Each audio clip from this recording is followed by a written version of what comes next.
The cold metal walls of the ship hummed with life for the first time in almost 900,000 years. Captain Deho opened his eyes slowly. Everything felt heavy. His body ached, like he had slept on rocks for a very long time. The sleep chamber around him was white and clean, but he could see frost on the edges of the glass. He tried to move his fingers first. They were stiff and cold. Then his toes. Little by little, feeling came back to his body. The machine next to his bed beeped softly. Numbers and words in Korean appeared on the screen. His heart was beating, his blood was moving. He was alive. "Captain?" A voice spoke near him. It was Arya, the ship's computer. Her voice sounded like a young woman. "You have been asleep for 868,000 years. Welcome back." Deho sat up slowly. His head spun a little. "The others?" he asked. His voice was rough and quiet. "All 50,000 people are waking up now, Captain. Everyone is safe. Around the huge ship, thousands of sleep chambers opened. People coughed and stretched. Doctors and nurses who had woken up first moved between the beds. They helped people sit up and gave them water. Everyone looked confused and tired. Hyejin was the chief science officer. She had long black hair and smart eyes.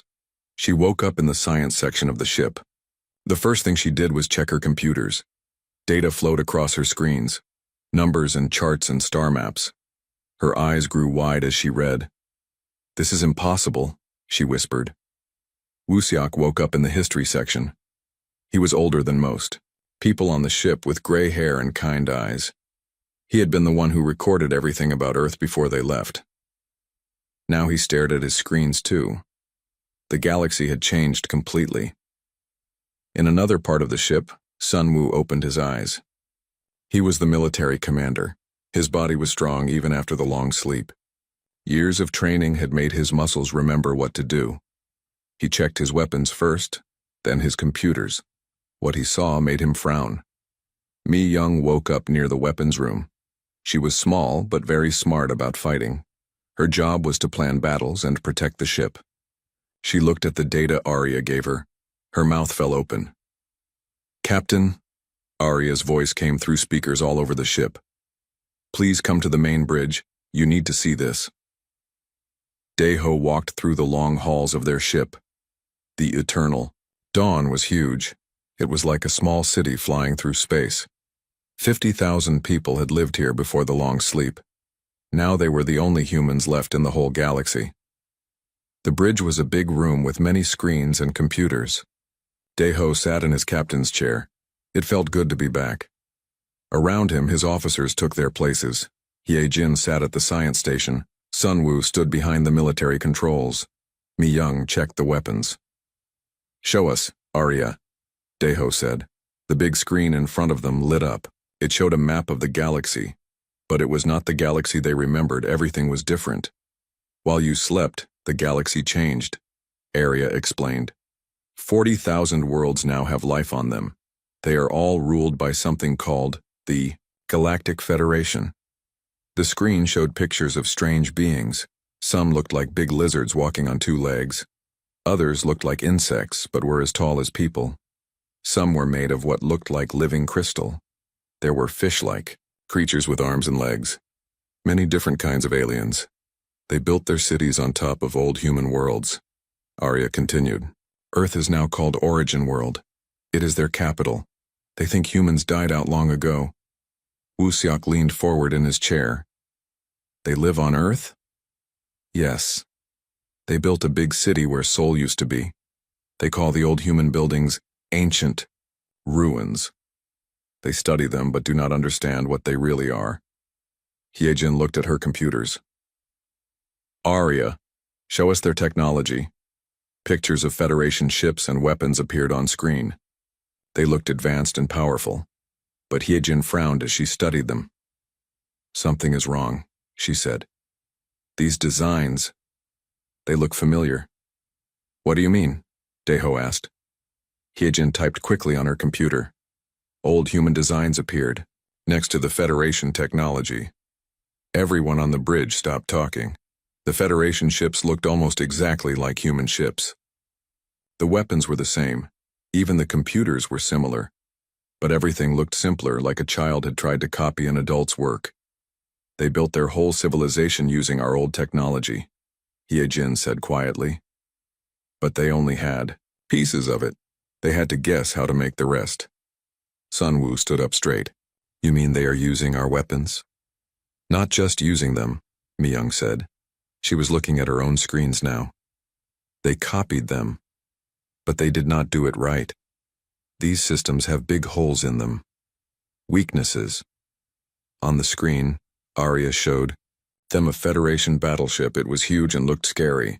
But Myung pointed to parts of it. See here and here. They built these systems backwards, and they missed this part completely. A human child could break into their computers. Daeho sat back in his chair. This was not what they had expected to find. They had run away from the galaxy 800,000 years ago. Earth had been dying. The sun was getting too hot. Wars were everywhere. They thought humanity would die out. But instead, the aliens who came after had built their whole world using human ideas. They just did not know they were human ideas. Captain, Arya said, I am picking up Federation signals. They know we are here. The screen showed a Federation patrol ship. It was small compared to the Eternal Dawn.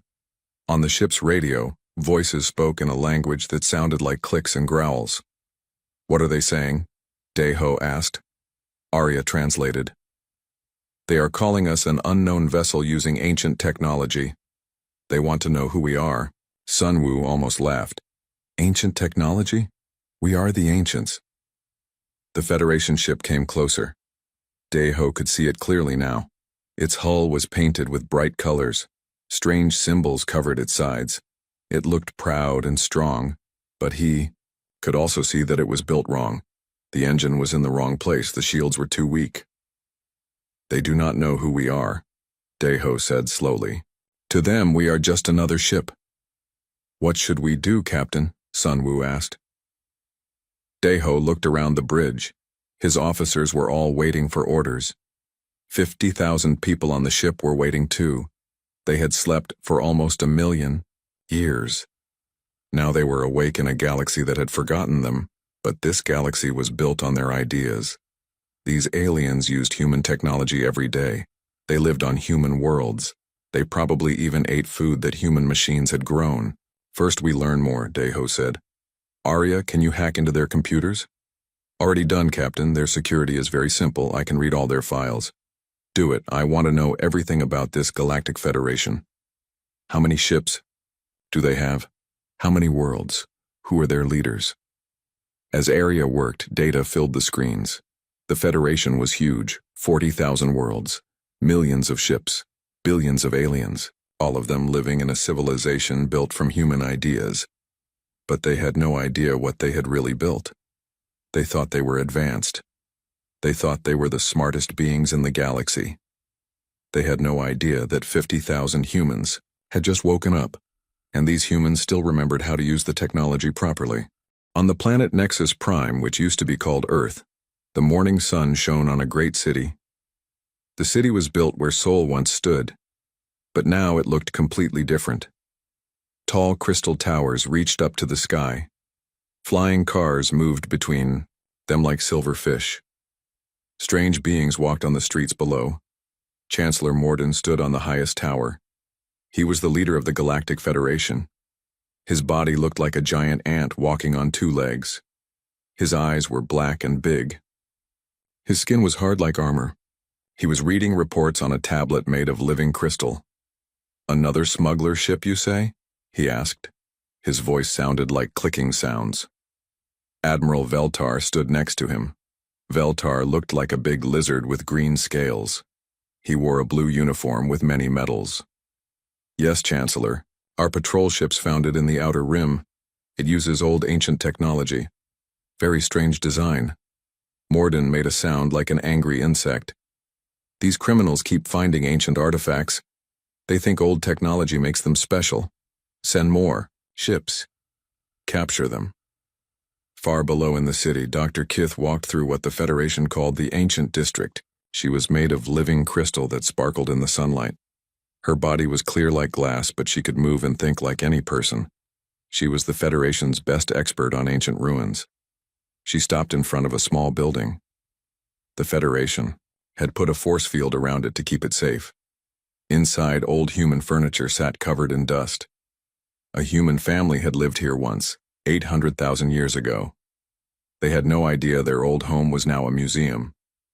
"Look at this craftsmanship," Dr. Kith said to her assistant. The ancients were so advanced. Every piece fits together perfectly. Her assistant was a young Saurian named Kith. "Do we know what this room was used for?" Dr. Kith looked at her notes.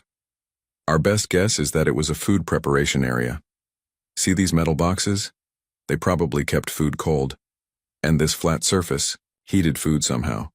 What Dr. Kith did not know was that she was looking at a simple human kitchen. The metal boxes were just refrigerators. The flat surface was just a stove, things that any human child would recognize. Meanwhile, in space, Commander Sun Wu prepared for his mission. He put on a special suit that would let him sneak around Federation space. The suit was made with human stealth technology. It would make Federation sensors think he was not there. "Remember," Captain Dayho told him over the radio, "just look around. Do not touch anything. Do not let them see you. We need to know more before we do anything." Sun Wu smiled. "Do not worry, Captain. Their sensors cannot even see our ship properly. This will be easy." Sun Wu's small scout ship left the Eternal Dawn. It was tiny compared to the big human ship, but it was faster than anything the Federation had. Sun Wu flew toward the nearest Federation world. The world was called Haven 7. It used to be a human colony called New Busan. Now fish-like aliens called Aquarians lived there. They had built their cities underwater, in the oceans that humans had helped clean long ago. Sun Wu's ship passed right through the Federation's security net. Their sensors did not even notice him. It was like he was invisible. He flew close to their biggest space station and took pictures of everything. "This is too easy," he said to himself. Back on Nexus Prime, the Supreme Council was meeting. The council had leaders from all the major Federation species. They sat around a huge table made of glowing stone. "The reports are getting stranger," said Admiral Veltar. "This is not just one smuggler ship. Our deep space monitors show it is huge, bigger than our largest battleships." A Lumina Council member named Zara spoke up. Her crystal body sparkled as she talked. "Could it be a lost colony ship?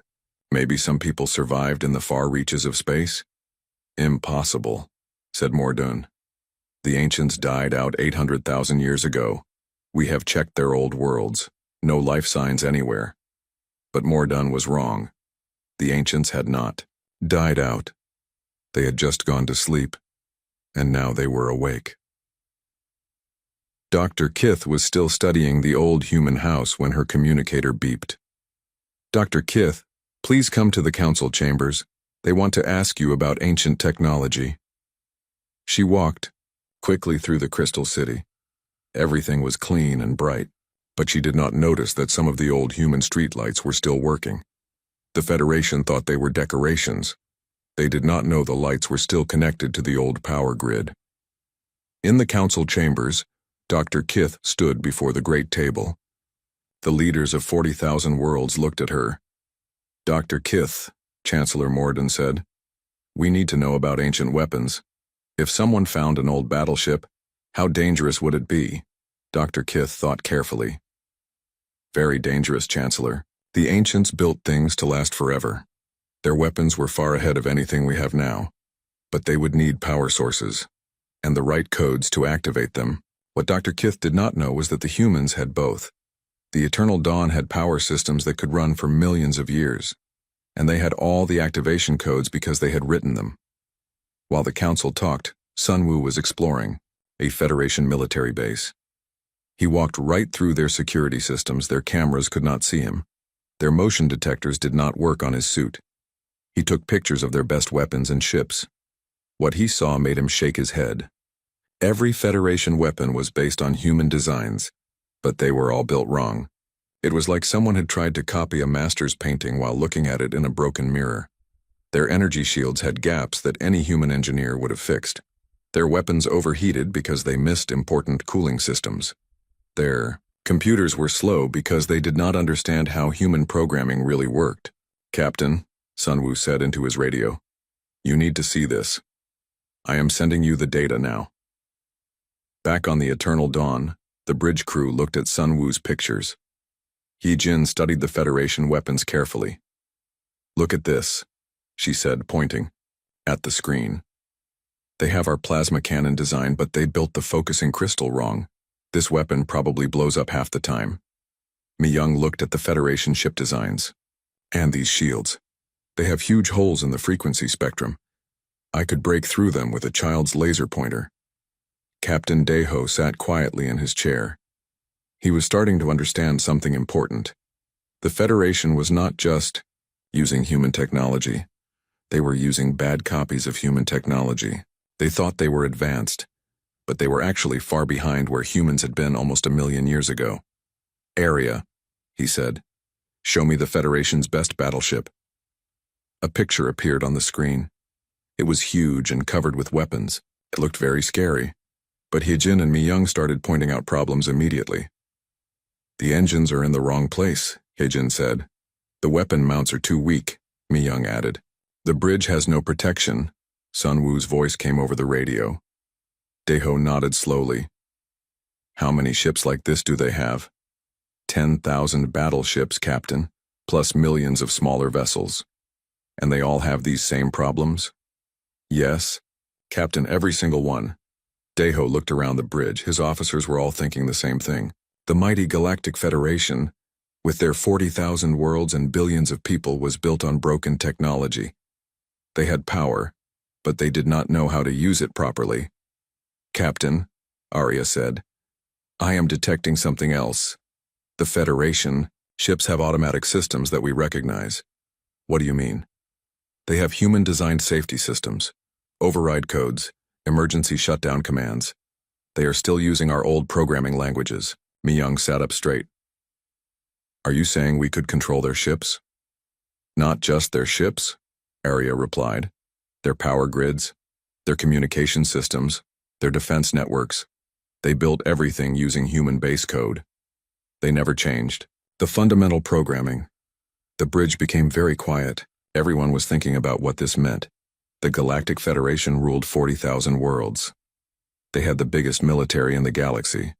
They thought they were the most advanced civilization ever, but they had built their whole world using human tools. Tools that still had human locks on them. Tools that still answered to human commands.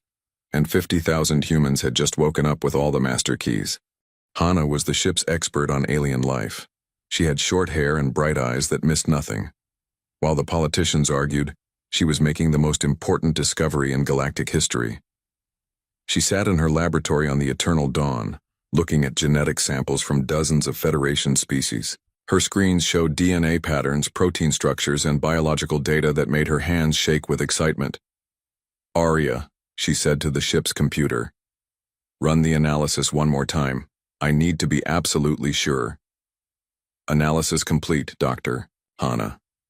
The results are the same. 37 Federation species show clear signs of human genetic engineering. They are not evolved beings. They are designed beings. Hana leaned back in her chair. What she was looking at changed everything. The proud Federation species were not ancient civilizations that had developed on their own. They were humanity's children in the most literal sense possible. She opened a communication channel to the Federation Council. "Chancellor Mordun, I need to speak to Dr. Kith privately." Dr. Kith's crystal body appeared on Hana's screen. The Lumina scientist looked confused and worried. "Dr. Hana, is it true what your colleague said? Did humans really create us?" "Yes," Hana said gently. "But you need to understand what that means. You are not robots or tools. You are living beings with your own thoughts and feelings. We gave you life, but you chose what to do with it." "How is that possible?" Hana showed Dr. Kith a genetic chart. 800,000 years ago, human scientists developed something called adaptive genesis technology. We could design new forms of life that would grow and change on their own. We, made you able to evolve and learn and become whatever you wanted to be. Dr. Kith's crystal body flickered with different colors as she processed this information. So we are children? In a way, yes. But you are also your own people. Look what you have built. Your art, your culture, your way of life.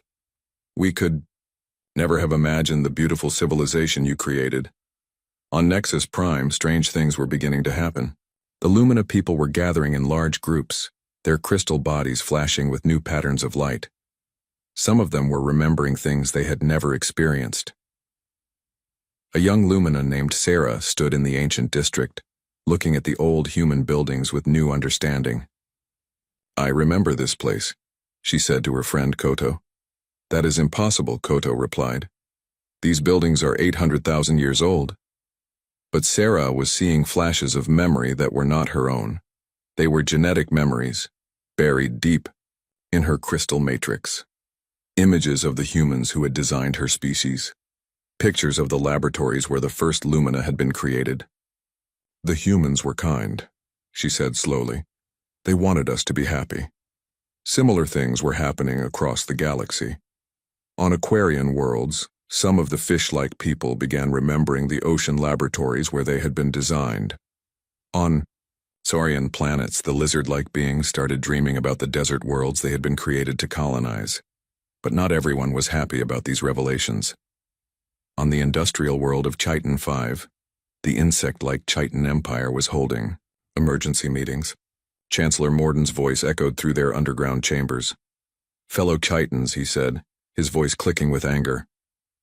These humans claim they created us. They say we are their property. I say we are our own people. We have built our own civilization. We owe them nothing. The Chiton Empire had always been the most militaristic part of the Federation. They believed in strength and conquest. The idea that they had been designed by another species made them furious. We have ships, Morden continued. We have weapons. Yes, the humans can control our technology now. But we still have older weapons, bombs and rockets and chemical weapons that do not need computers. In the audience, a young Chiton named Zek raised his claw. But Chancellor, what if they are right? What if they really are our creators? Morden's black eyes focused on Zek with rage. Then we will kill our creators. We will show the galaxy that the Chiton Empire bows to no one. Kyung Min was the ship's psychologist. She was a calm woman with silver hair who understood how people's minds worked. She had been monitoring Federation communications and was very worried about what she was hearing. Captain, she said to Daeho, some of the Federation species are not handling this well. The Chiton Empire is talking about war. Captain Daeho sighed. He had hoped this would go peacefully, but he had planned for other possibilities too. What about the others? Mixed reactions. The Lumina are accepting it well. They are actually excited to meet their creators. The Aquarians are confused, but not hostile. The Saurians are asking a lot of questions but seem willing to listen. And the Chitons? They are gathering every weapon they have that does not use computer systems.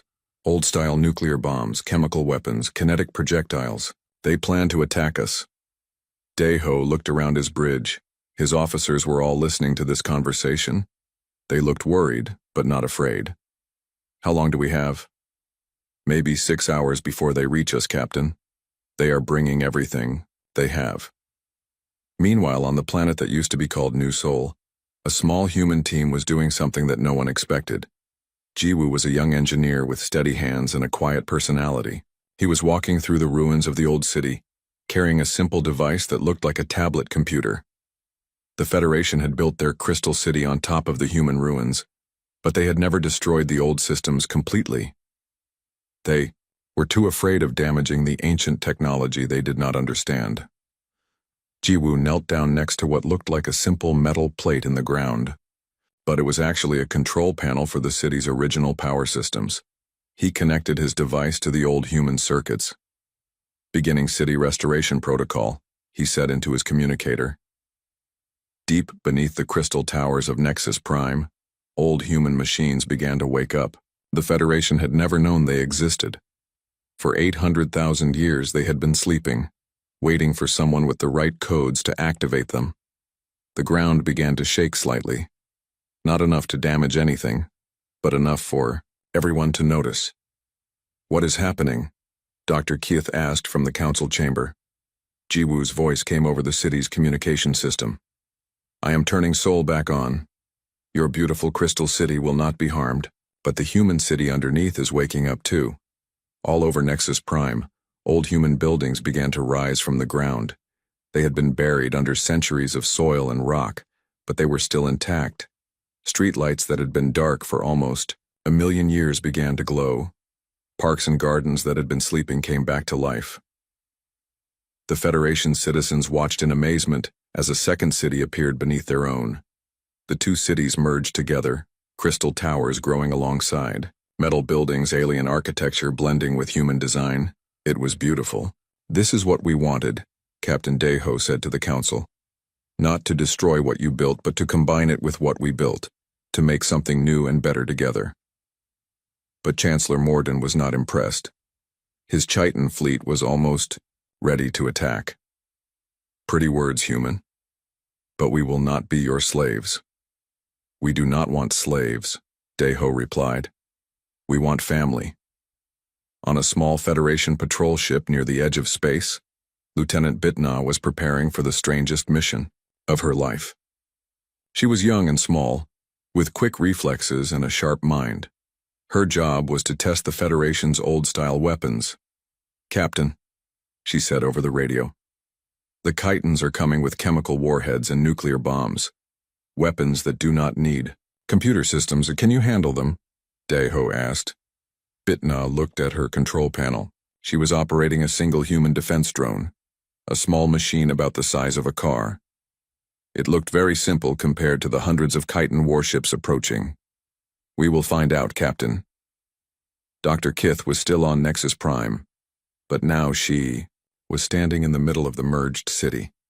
Crystal towers grew next to metal buildings. Federation citizens walked alongside the awakened human systems. Everything was working together perfectly. "Dr. Hana," she said over the communication link, "if humans created us, why did you leave?"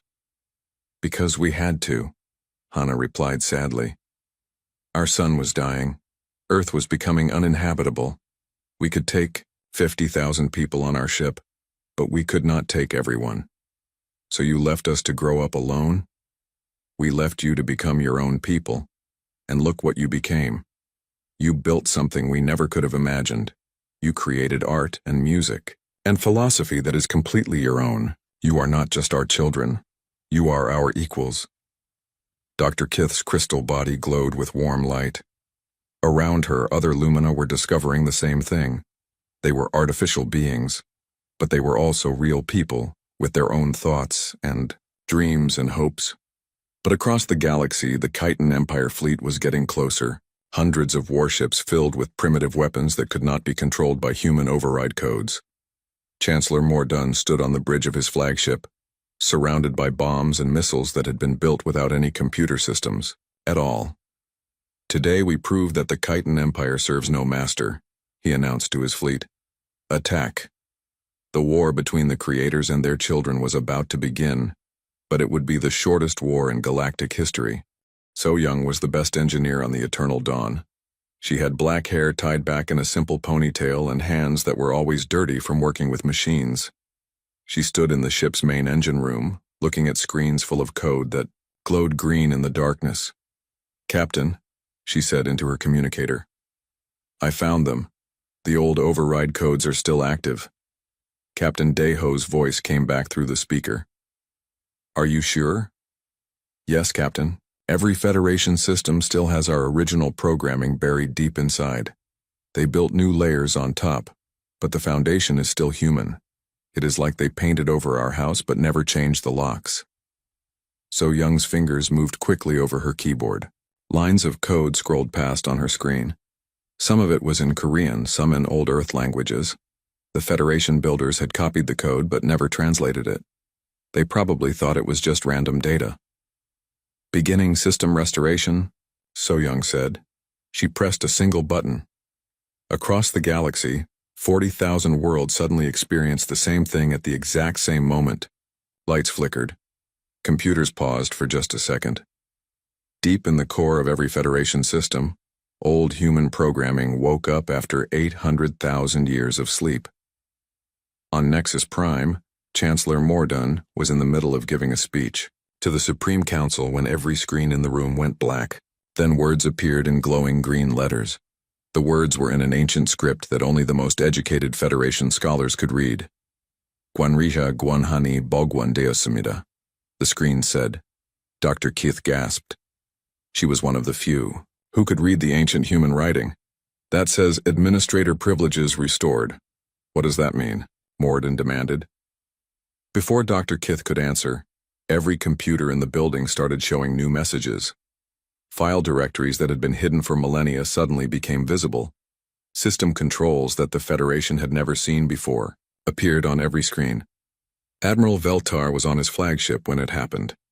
The mighty battleship Conquest was patrolling near the edge of Federation space. Veltar was drinking his morning caffeine when every screen on his bridge went dark. What is happening? He shouted to his crew. The screens lit up again, but now they looked completely different. Instead of the smooth Federation interface, everything looked older and simpler. Text appeared in languages that Veltar had never seen. His weapons officer, a young Saurian named Beck, stared at his console in confusion. Admiral, I cannot access the weapon systems. The computer says I do not have permission. Permission? This is my ship.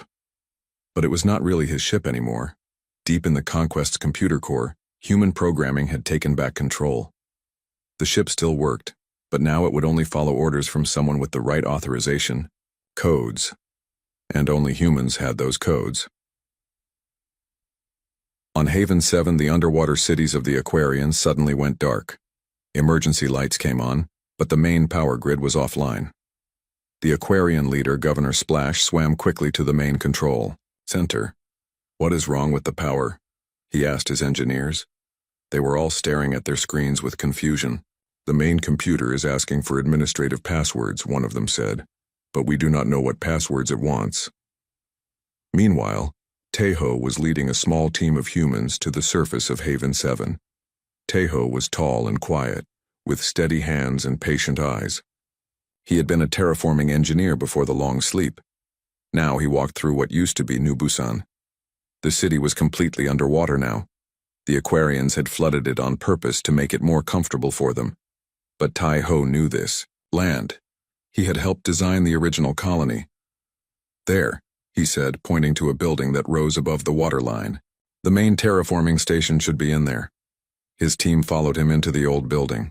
Everything was covered with sea plants and coral, but the human machines were still there.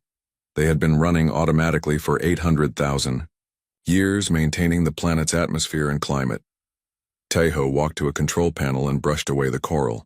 The screen was dark, but when he touched it, it lit up immediately. Human text appeared asking for his authorization. He typed in his old password from 800,000 years ago. The screen flashed green. Welcome back, Engineer Tejo, it said in Korean. All around the planet, ancient human machines began to wake up. Terraforming systems that had been sleeping for millennia started working at full power again. The planet's weather patterns began to change. The oceans started to shift. The Aquarians felt their world moving beneath them and panicked. They did not understand what was happening. To them, it looked like their planet was coming alive and trying to shake them off. Dr. Yun Su was working in the medical bay of the Eternal Dawn when the reports started coming in. She was a small woman with silver hair and quick, intelligent eyes. Her job was to study alien biology and figure out how different species worked. But the data Arya was showing her was incredible. She looked at genetic scans of Federation species and compared them to old human records. This cannot be right, she whispered.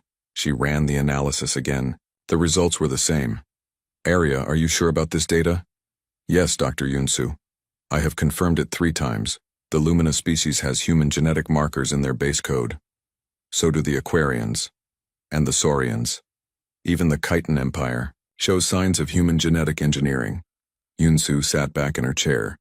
What Arya was telling her was impossible. But the evidence was right there on her screen. The Federation species were not natural evolution. They were artificial. Someone had designed them on purpose, and that someone had used human genetic technology to do it. How many species show these markers? 37 out of 42 major Federation species, Doctor. Yunsu's hands trembled as she typed. If this was true, then the Federation was not just using human technology. Most of the Federation was literally made by humans. Back on the Bridge of the Eternal Dawn, Yujin was preparing for the most important conversation in galactic history. Yujin was the ship's diplomat. She was young, but very smart about talking to different kinds of people. She had studied every Federation, language and culture. "Captain," she said to Deho, "I think it is time to make contact." Deho nodded. Around the galaxy, Federation systems were struggling to understand what had happened to their technology. Some worlds had lost power completely. Others could not use their weapons. Communication between star systems was getting difficult. "Open a channel to the Supreme Council on Nexus Prime," Deho ordered. The main screen lit up. Chancellor Mordun's insect-like face appeared, along with the other council members. They all looked confused and angry. "Who is this?" Mordun demanded. "How are you able to use our communication system?" Deho stood up slowly. He was not a tall man, but he looked very calm and confident. Behind him, his officers took their positions. The Bridge of the Eternal Dawn was clean and efficient. Everything worked perfectly. "I am Captain Deho of the human ship Eternal Dawn," he said in perfect Federation common language. "We need to talk." The council chamber became completely silent. Dr. Kith's crystal body stopped sparkling. Admiral Veltar's scales turned pale green. Chancellor Mordun's clicking sound stopped completely. "Human," Mordun finally said. "That is impossible. Humans are extinct. They died out 800,000 years ago." "No," Deho said simply. "We were sleeping, now we are awake." "Prove it," demanded a Lumina Council member. Deho looked at So Young. She nodded and typed something on her computer. All across Nexus Prime, the streetlights began flashing in perfect patterns. The crystal towers changed colors in complex sequences. Every screen in the city displayed the same message in perfect, ancient script. Then the lights went back to normal. "Your entire civilization is built on our technology," Deho said calmly. "Your ships use our designs. Your cities use our power systems. Your computers run on our programming. We never gave you permission to use these things, but we also never took that permission away." Chancellor Mordun's voice was very quiet. "What do you want?" "First, we want you to understand the truth. You call us the Ancients. You study our ruins and try to copy our technology. But you are not just using our tools. You are our children." Dr. Kith leaned forward. "What does that mean?" Dr. Yunsu appeared on a smaller screen next to Captain Deho. "It means we created most of your species," she said gently. "Long ago, humans designed new forms of life to help us colonize different types of worlds. The Lumina were made to work with crystal-based computing systems. The Aquarians were designed for underwater colonies. The Saurians were built for desert worlds." The council chamber erupted in angry voices. Some species shouted that it was impossible. Others demanded proof. A few sat in stunned silence. "You are lying," Mordun said. "We can prove everything," Deho replied. "We have the original genetic templates. We have the terraforming records. We have the colonial planning documents. We created you to be our partners in exploring the galaxy. Then we had to leave because our sun was dying." "If this is true," Dr. Kith said slowly, "then why did you come back now?" Deho smiled sadly. "Because our children grew up without us. And you built a wonderful civilization, but you built it on broken pieces of our technology. You could have done so much more." He gestured to his bridge, where everything worked smoothly and efficiently. "We did not come back to conquer you. We came back to help you become everything you were meant to be." Inho was the smartest computer expert on the Eternal Dawn. He was a thin man with thick glasses and fingers that moved like lightning across keyboards. While Captain Deho talked to the Federation Council, Inho was doing something that would change the galaxy forever. He was reading every Federation computer system at the same time. "Captain," he said quietly into his communicator, "I have access to everything. Every ship, every planet, every system. It is all connected and it is all ours." The Federation had spent 800,000 years building a giant network that connected 40,000 worlds. But they had built it using human programming languages and human network protocols. They thought they were being smart by copying the ancients. They had no idea they were giving the ancients a backdoor into everything they owned. On his screens, Inho could see data flowing from across the galaxy: Federation military plans, shipping schedules, personal messages between friends, government secrets, shopping lists, love letters, banking records, everything. "Show them," Captain Deho said. Inho smiled and started typing. On Nexus Prime, Chancellor Mordun was still arguing with Captain Deho when his personal tablet started beeping. He looked down at it, and his black insect eyes grew wide. The screen was showing his most secret files, plans for new weapons, private conversations with other council members. Even his personal diary was there, open for everyone to see. "How are you doing this?" he demanded. All around the council chamber, the other leaders were looking at their own devices with shock. Their most private information was appearing on their screens, but it was not being displayed to embarrass them. It was just showing them that humans could access anything they wanted. "Every system you have built belongs to us," Deho said simply. "You copied our technology, but you never understood how it really works. Every computer on every world still thinks it belongs to humans." Dr. Kith's crystal body was flashing with different colors as she processed this information. "You mean, we never really owned our own technology?" "You owned copies," Inho said, appearing on another screen. "But copies made by people who did not understand the original. It is like you found a book written in a language you could not read, so you copied all the letters without knowing what they meant." Admiral Veltar was still on his flagship, watching this conversation from space. His ship's computers had locked him out of most systems. He could not fire weapons. He could not jump to hyperspace. He could not even change course without permission from the human override system. "This is impossible," he said to his crew. "How can one ship control our entire military?" His weapons officer, Beck, looked up from his console with confusion. "Admiral, the computer is asking if we want to upgrade our weapon systems. It says it can improve our firepower by 400%. Veltar blinked his large reptilian eyes. "What?" "It says our current weapons are operating at 23% efficiency. There are software updates available that will make them much more powerful."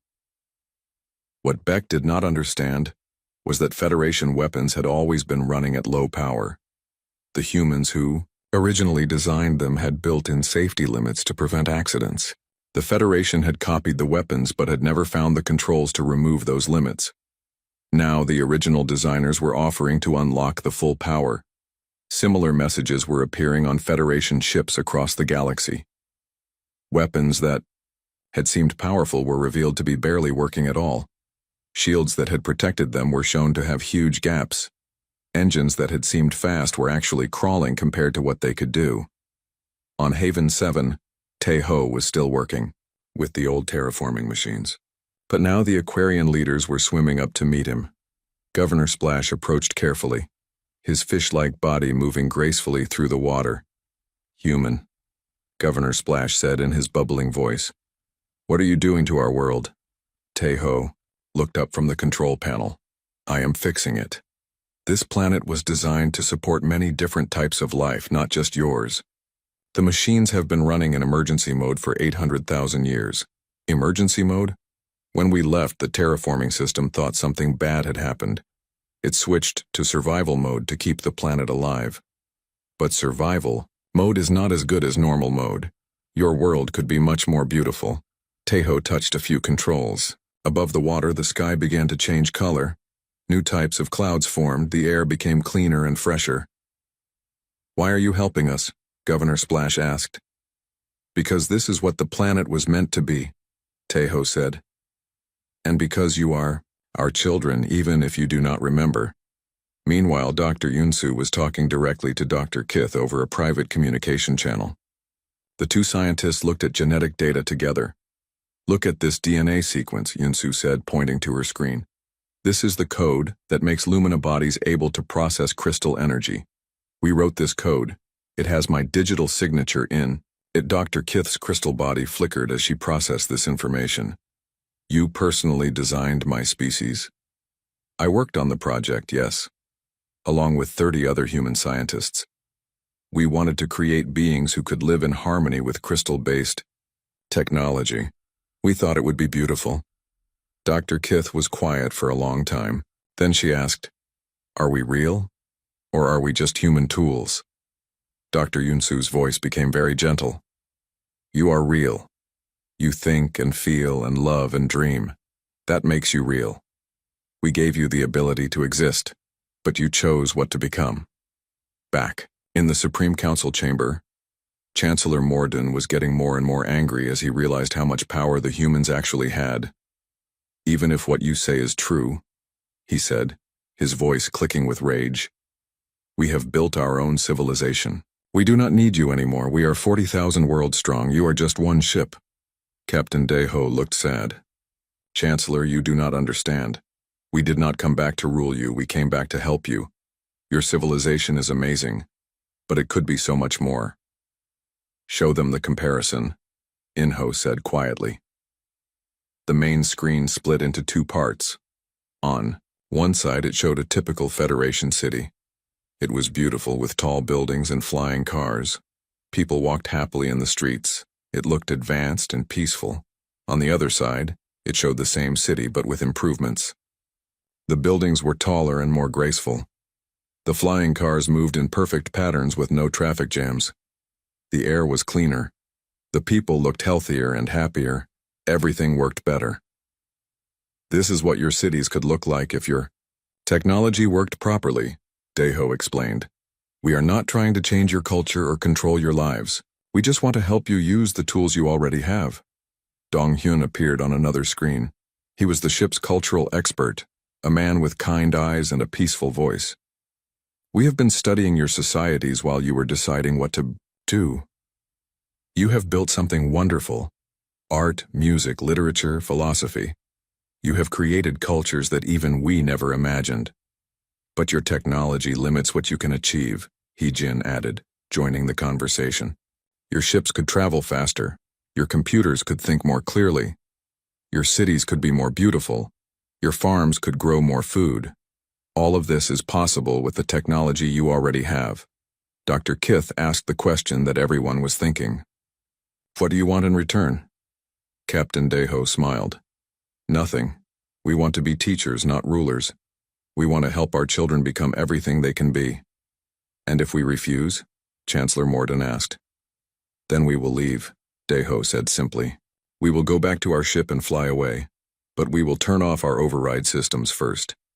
Your technology will go back to working the way it did before. You would just leave? Yes. We will not force you to accept our help. That is not what parents do. The council chamber became very quiet. The leaders of 40,000 worlds were thinking about everything they had just learned.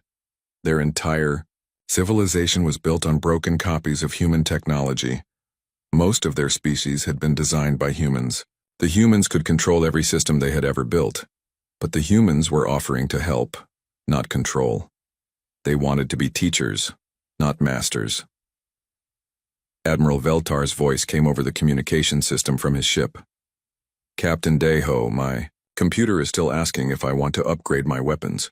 What happens if I say yes? Try it and see, Deho replied. On the bridge of the Conquest, Veltar looked at his weapons officer. Accept the upgrade. Beck pressed the button. Immediately, every weapon system on the ship began working better. The energy cannons that had been weak became incredibly powerful. The shields that had protected them became nearly unbreakable. The engines that had been slow became faster than anything in the Federation fleet. By the ancient stars, Veltar whispered. My ship is 3 times more powerful than it was 5 minutes ago. And that is just the beginning, Captain Deho said. Every ship in your fleet could be upgraded the same way. Every city could be improved. Every world could be more beautiful. Chancellor Morden's clicking sounds became very quiet and thoughtful. Around the galaxy, 40,000 worlds were waiting for his decision. The humans had shown them the truth. They had revealed their power. But they had not used that power to conquer or control. They had simply offered to help their children grow up. Lieutenant Bitna sat in her small control station, watching her screens as hundreds of Khitan Empire warships approached. Each ship was loaded with nuclear bombs, chemical weapons, and kinetic projectiles. They had removed all computer systems to prevent human interference. Area, she said to the ship's computer. How many enemy vessels? 437 warships, Lieutenant. They will be in weapons range in 30 seconds. Bitna looked at her own equipment. She was controlling one small defense drone. It was about the size of a flying car with simple armor and basic weapons. Against normal Federation ships it would not stand a chance. But Federation ships had never faced real human technology. Beginning defensive protocol, Bitna said calmly. The Khitan fleet opened fire first. Hundreds of nuclear missiles flew toward the eternal dawn, followed by chemical warheads and metal projectiles moving at incredible speeds. It looked like enough firepower to destroy a small moon. Bitna's defense drone moved to intercept them. What happened next lasted exactly 7 minutes and 23 seconds. The drone's shields activated first, but these were not the weak Federation shields that the Khitans were used to fighting. These were human military shields designed by people who understood war. The nuclear explosions hit the shield and simply disappeared, their energy absorbed and redirected. Then the drone began to move. It flew through the Khitan formation like a dancer, too fast and agile for their weapons to track. Every time they fired, it was already somewhere else. Their targeting computers could not keep up with human-designed mobility systems. The drone did not even use lethal weapons. Instead, it fired disabling pulses that shut down the Khitan ship's engines and life support. One by one, the proud warships found themselves floating helplessly in space. In 7 minutes, the entire Khitan Empire fleet was defeated by one small drone, operated by one young human woman. Khitan vessels, Bitna said over the radio. Your life support will resume in 5 minutes. Your engines will restart in 10 minutes. Please return to your homeworlds and think about what just happened. On the flagship of the Khitan fleet, Chancellor Morden stared at his blank screens in total shock. His entire military force had just been defeated without a single casualty on either side. How? He whispered. The answer came from Captain Deho, whose voice spoke gently through the ship's communication system. Because we have had 800,000 years to think about better ways to fight wars. Ways that stop conflicts without killing anyone. Back on Nexus Prime, the merged city of crystal and metal had become a celebration. Federation citizens were exploring the awakened human buildings, while human systems enhanced their crystal towers. Everything worked together perfectly, like pieces of a puzzle finally coming together. Dr. Kith stood in what used to be a human park, now filled with both human plants and Federation crystal gardens. It is beautiful, she said to Dr. Hana over the communication link. This is what we always hoped for, Dr. Hana replied. Different peoples working together to create something new. The Supreme Council was meeting again, but this time, the mood was completely different. The human demonstration of power had been overwhelming, but it had also been gentle. They could have destroyed the Khitan fleet, but instead they had just stopped it. Admiral Veltar spoke first. Captain Deho, your people could have conquered us at any time. Why did you show mercy? Captain Deho appeared on the main screen, looking tired but happy. Because conquest was never our goal. We came back to find our children and help them grow. A parent does not destroy their child's work. They help make it better. Chancellor Morden's voice came over the communication system from his disabled ship. His clicking sounds were much quieter now. What do you want from us? We want to teach. You, Deho replied. We want to show you how to use the technology you already have properly.